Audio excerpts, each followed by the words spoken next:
各位网友，大家好，我是包明。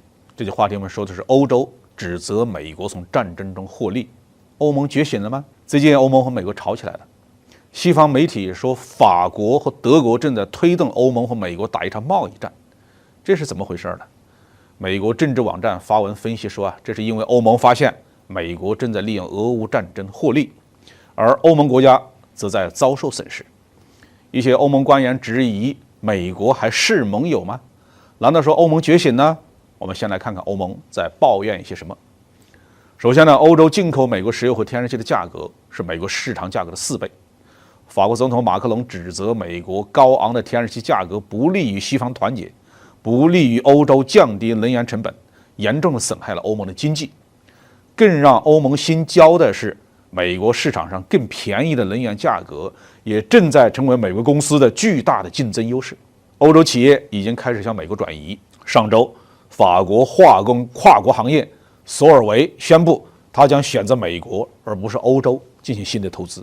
其次呢，美国正在通过向欧洲销售武器来发战争财。一位欧盟高级官员说，随着欧洲国家对武器装备需求的增加，美国已经在制定加快对欧洲武器销售的路线图。由于欧洲在军火工业方面落后于美国，尤其在面对 F-35战斗机的时候，欧洲拿不出任何有竞争性的产品，技不如人呢，那也没办法抱怨呢。另一位欧盟外交官认为他们在武器上赚钱可以理解，但是用汽油赚这么多钱就有点太过分了。压倒欧洲这头骆驼的最后一根稻草是拜登政府通过的统战削减法案，这是一项庞大的税收、气候应对和医疗改革一揽子计划。关键在于这个法案里面呢，包括对美国绿色能源相关产业提供3690亿美元的工业补贴，尤其是对美国的电动汽车生产商的补贴。这个法案导致欧盟进入全面恐慌状态。法国的一位外交官员表示，这是扭曲竞争的歧视性补贴。欧盟官员普遍认为，这些补贴和税收政策对欧盟企业不公平，有可能摧毁欧洲工业。但是美国没有表现出任何让步的迹象。面对欧盟的愤愤不平呢，美国当然不买账了。美国认为，到目前为止，美国支援乌克兰最多，贡献最大。美国已经向乌克兰提供了超过152亿美元的武器和设备，而欧盟仅仅向乌克兰提供了大约是80亿欧元的军事装备。美国的意思是，我的贡献最多，我挣你点钱当然是理所当然的了。美国还把责任呢推给俄罗斯。美国国家安全委员会的发言人表示欧洲天然气价格上涨是普京入侵乌克兰和普京对欧洲发动能源战争所致。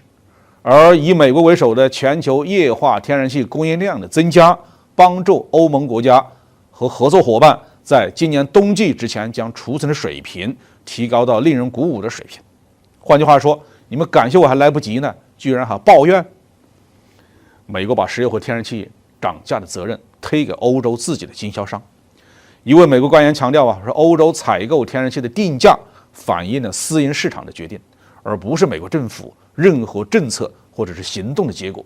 出口和进口价格之间的差异呢，并不取决于美国的液化天然气出口商，而是取决于在欧盟内转售天然气的公司，例如法国的道达尔公司。对这个说法呢，欧盟哑口无言。最近，法国和德国都传出了要对欧洲能源公司大幅度征税的消息。其实呢，俄乌战争和第2次世界大战一样，只要战火没有烧到美国本土，只要战争爆发在其他的大陆，美国就一定能从中大发横财。欧盟连这点道理都想不通，怎么还制定全球战略也难怪，包括欧盟委员会主席冯德莱恩在内，大批的欧盟官员都是美国培养的代理人，只为美国的利益服务。他们甚至能够把万里之外与欧洲没有任何地缘政治冲突的中国列为最大的对手。你指望这些人为欧洲争取利益，那是与虎谋皮。欧洲最多嚷嚷几声，然后继续伸着脖子等着挨宰。好，这句话题就说到这里。